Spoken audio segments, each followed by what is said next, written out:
I've been doing Stand Firm full time since 2016 and began talking about these things in 2012, talking about challenges to the faith that we're facing now. And many people here in the West, here in America, leaving the church, leaving the faith, and even more challenges are coming. Now, in 2016, as I began to write Spiritual Prepper and begin to do Stand Firm, I had no idea what that would look like or how soon that might be. And it was so surreal during COVID to look at from that vantage point, to feel like the American church is going to be challenged and going to change as we know it. Things are going to come. Now, I never would have drawn it up like we saw during COVID. But I think it's becoming even more surreal as we look on the news and on our devices and social media everywhere we go, and we see, as we should, and we see the conflict going on in the Ukraine, Russia, the Ukraine. You've heard it. You know it. You know it's happening. You know what's going on. And so what I want to talk about, I believe, is very important. There's a lot of talk going around about what that means biblically. But unfortunately, a lot of that talk about what it means biblically is not coming from the Bible. Rather, it's coming from popular teaching over the last few decades. So what I want to do tonight is drill down to the scriptures, drill down and deal with what's going on. What are we seeing? And where is this leading? I believe it's very important that we drill down, because to me, the reputation of God, the reputation of the word, the reputation of pastors and leaders and Christians, but the number one concern Stand Firm has, I have, is your soul, your faith, that you would hold on. And if things are proclaimed unbiblically, and we're looking for things to happen that ain't going to happen, it's a dangerous recipe. So we're going to drill down.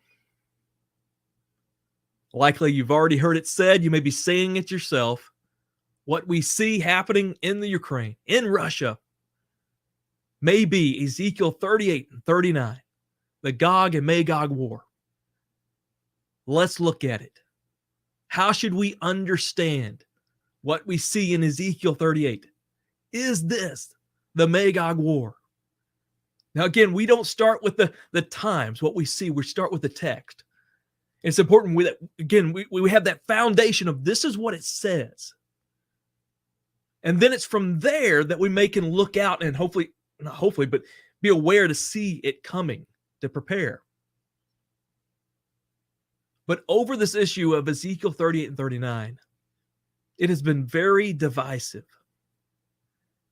And unfortunately, very little of that division is going to the text and just looking at what it says. And that's why I want to dig into this.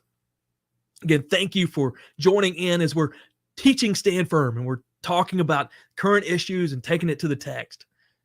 We want to give you an opportunity to dive into the conversation by commenting on this video, but also every Friday at noon Eastern, wherever you're viewing this, you can view a live show where we're taking questions. We're wanting to hear from you and engage and talk about these things, because it's time that we lean in.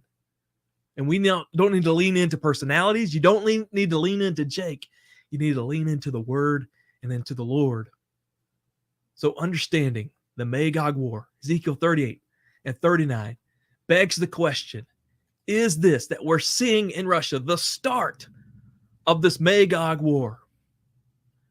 No, absolutely not. Now, it may be a catalyst. I mean, everything that happens, is part of a chain of things.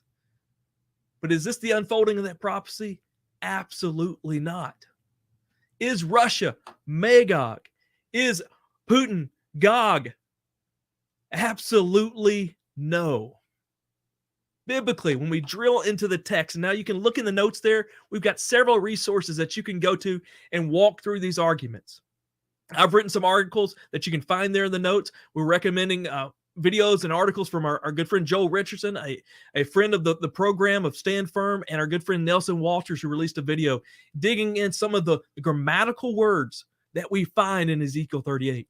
But what I want to talk about is the reason that you're hearing that it could be the start of this war is not for interpretive reasons, but it's rather to shoehorn people's opinion of later things that has brought this about. Again, very few are raising the alarm and saying, pump the brakes, this ain't that. But you're hearing people like Pat Roberson, who came out of retirement to say boldly, the Lord is up to something special. Well, the Lord is always up to something, right? And he began to say, Putin is Gog, Russia is Magog, and this is the unfolding of Ezekiel 38 and 39. Expect him to go to Israel next. He set the stage, and it's over all the news articles. But he's not the only one. People maybe can write Pat off. But other people, well-respected leaders like Greg Laurie and others have come out and said, yes, this is it. This is the unfolding of Ezekiel 38 and 39. Biblically, it's not at all. Magog does not equal Russia. Again, I'm not going to dive into that argument. We've got some great resources in the notes that you can check out there. I want to dig in why they think it may be, because it's not biblical. It's not interpretive. Listen, when we go to the scriptures, what we're doing is looking at what is written. Ezekiel, written 2,500 years ago, 2,600 years ago. We weren't there, right? So we have to go to the time of Ezekiel, understand what he's saying in that time. Yes, God projects it to, and God, the masterful author that the Lord is, it stands through the ages. But we have to understand how Ezekiel meant it historically and then grammatically in the text, and then we bridge it to the rest of the world. But we don't just take Ezekiel 38 and 39 on its own. Rather, we take the witnesses throughout Scripture. And one of the things that you'll find in the notes below, you'll find a video called the End Time Scenario, where we walk through how that's all the prophets are telling one narrative, one same narrative. So it's not interpretive. You know, I like to use these big theological words. Rather, it's shoehorning. The view that Russia is Magog, that this is the unfolding of Gog and Magog, is shoehorning someone's view that they have made up before they go to the text, shoehorning it in to make it fit. What do I mean? What do I mean by that? Well, I have a hard time not diving into and saying, okay, grammatically, this is why Ezekiel can't be Magog and God and Putin be Gog. It's clear grammatically. Again, check those notes out. I wanted to jump to the reasons that it's being shoehorned and not going to the text and treating the text as we would any other text. But I want to read part of this prophecy. The prophecy spans 2 chapters. I want to read just a few verses, the first 9. Ezekiel 38, the word of the Lord came to me. This is Ezekiel. Son of man, set your face to Gog, this person, in the land of Magog, the chief prince of Meshech and Tubal. Prophesies against him and say, this is what the sovereign Lord says, I am against you, O Gog, chief prince of Meshech and Tubal. I will turn you around, put hooks in your jaw, and bring out your whole army, your horses, your horsemen, fully armed, and a great horde with large and small shields, all of them brandishing the small shields and brandishing their swords. Persia, Cush, Put will be with them, all with shields and helmets. Also Gomer with all of its troops, Beth Togmar from the far north with all of its troops, and the many nations with you. Get ready, be prepared, you and all the hordes gathered around you and about you. Take command of them. After many days you will be called to arms. In future years you will invade a land that is recovered from war, whose people were gathered from many nations to the mountains of Israel, which had been long desolate. They had been brought out of the nations, and now all of them live in safety. You and all your troops and many nations with you will go up, advancing like a storm, and you will be like a cloud covering the land. Then it goes in to talk about the invasion, the war, who wins, how God intervenes, and clearly makes this the end of the age battle where the Messiah steps in and God destroys his enemy, saves his people, and ushers in the Messianic age. Listen, to be correct with the text, I believe we should assume Every end time battle is what we would call Armageddon from the New Testament, but is this ultimate final showdown before the end of the age and at the return of Christ, unless the text says otherwise. But regardless, the words are here. We don't just get to do what we want with the text. So what does it lay out? The Lord speaks, it's really neat because it talks, Ezekiel has said, the Lord is speaking directly through Ezekiel, speaking to this person, Gog, this leader, this chief prince of these real places, using names from Ezekiel's time and probably going back further. We read about them in Genesis 10. We see all of these except Persia listed. Very real places. And he's said to be the ruler of them. And he comes against Israel. Ultimately, he's defeated. Now, it does say there's many other nations with you. Now, Russia could be part of that many nations. And we could put a long list. We don't know exactly. Now, we are told the nations that are there, which is amazing. This map here is a more accurate interpretation. As you see, places like Magog, Gomer, Meshech, Tubal, Beth Togmar are in Asia Minor, which is Turkey today, modern-day Turkey, Persia, modern-day Iran. You have Put, which is modern-day Libya, Cush, modern-day Sudan. I mean, these are very real, tangible places. And you see that, and you're like, oh, those are Muslim nations. Those are, I mean, you can see how they would work together. Again, we're not diving into that. I want to talk about why this Russia view, because it's not in the text. It's shoehorned. It's forced in the text. This is the biblical Armageddon. This is the end of the age battle. So proponents of this Russia view, for the most part, look at the Ezekiel 38 and 39 battle or war being separate than Armageddon, even though they say Armageddon at the same time. When they lay it out, it's separate, and it's a proposed early war. Either, if you're looking, might say in the first of the tribulation or leading up to it, but it's this proposed early war of all these Middle Eastern nations led by Russia. As you see that this map here, it puts Gomer in Europe. There, early times it was in vogue to put Gomer as Germany, and Gomer's just like, you can put Gomer wherever you want type thing. I think Pat Roberson put Gomer as the Ukraine. Again, it's not just free use, however you want to use it. How did Ezekiel attend it? But it's proposed to be an early war. Why? Again, it's because it's shoehorned. It has nothing to do with interpreting the text as we would do faithfully. I mean, people like Greg Laurie, I respect some of his teachings and interpretations, especially his heart for evangelism. But then he doesn't take the same efforts or rely on the same methods in dealing with this.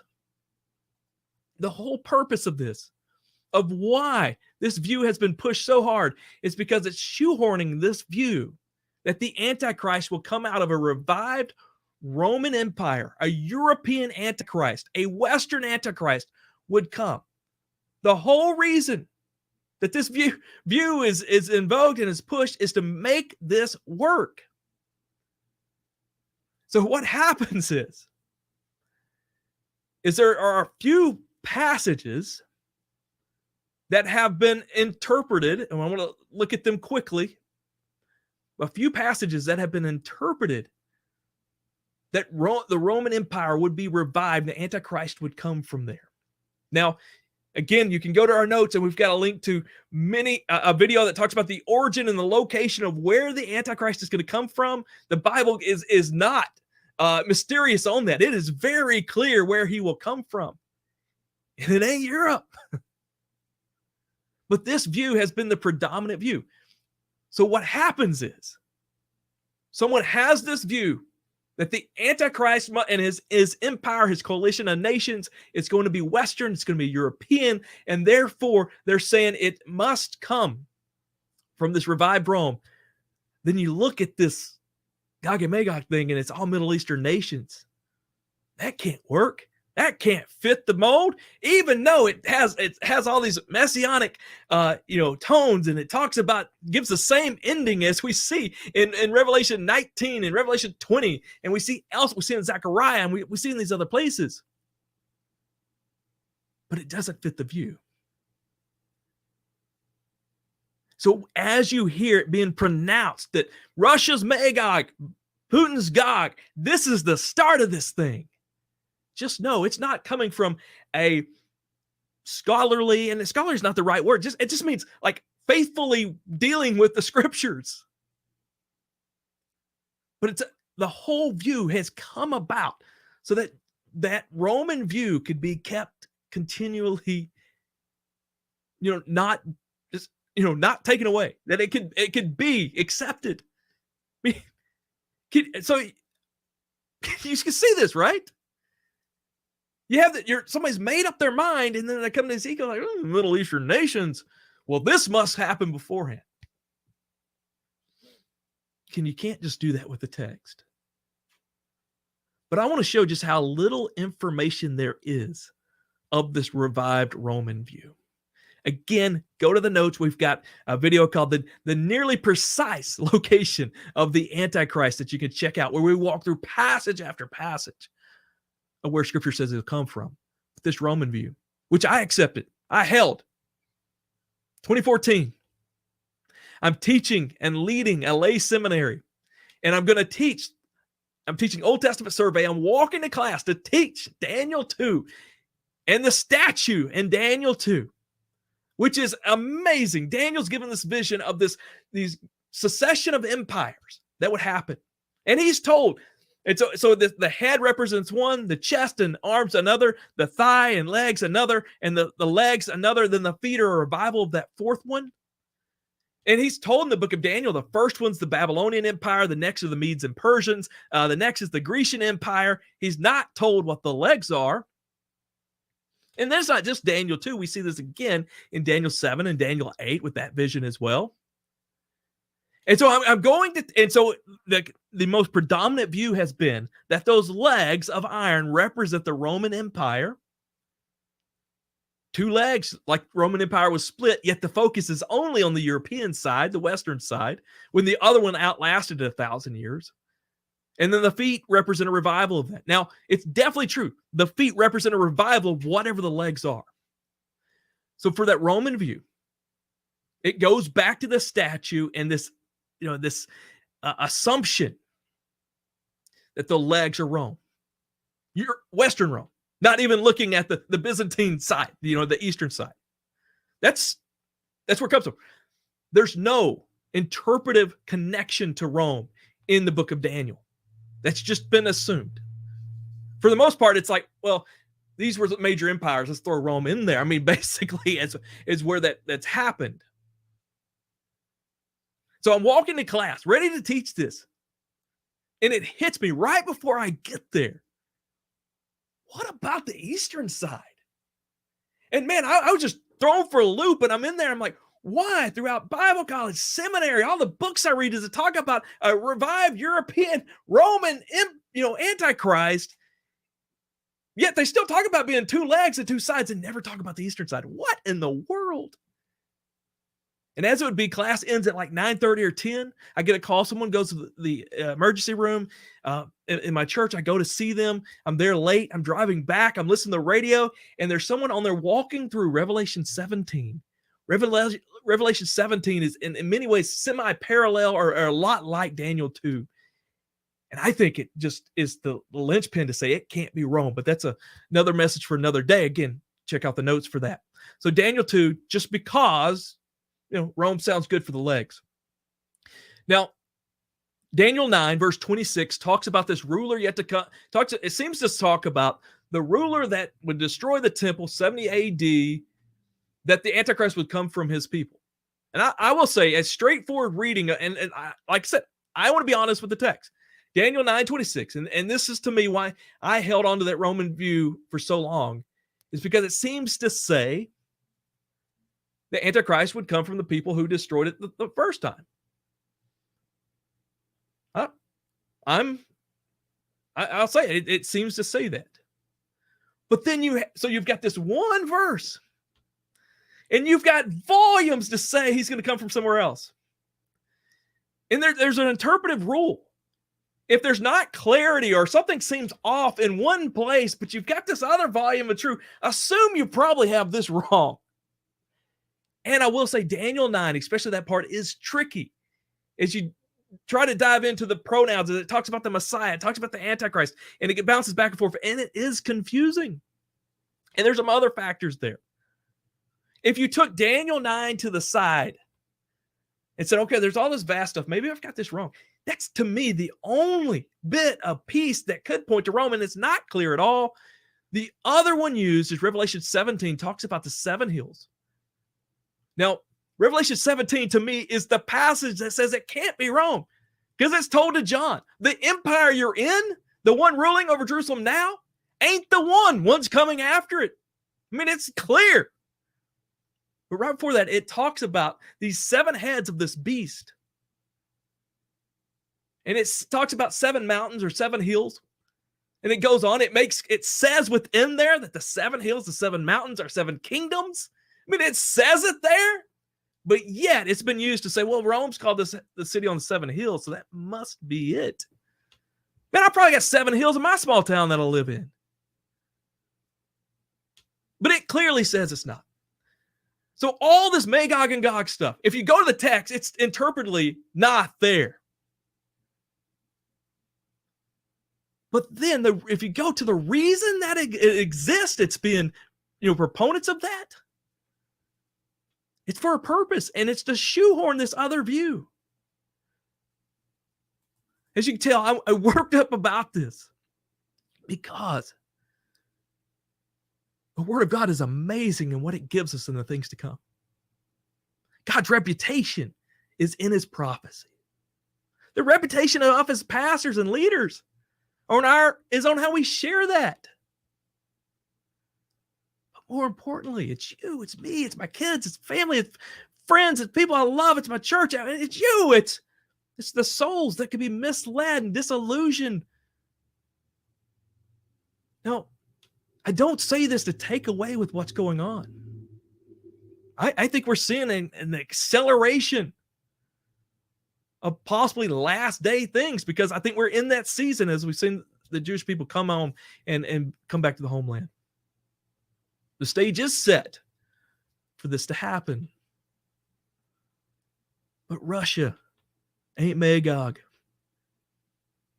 Rosh ain't Russia. Another word that's in there. And Gog and Putin. This conflict isn't the start of this. Now, it could fall and lead into this. Everything that pretty much happens geopolitically today, you can trace roots back to World War II, World War I. Nothing's in isolation, basically. But it's so important that we go to the text. But I've not heard people talking about this enough. Yes, to me, you go to the text and it's a dead ringer that it ain't Russia. This ain't it. But we need to know the reason behind the pushing of that view. Shows how important it is to be in the text. One day there will be that Gog and Magog war.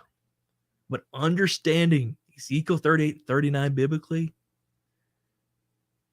this ain't the start of that Magog war.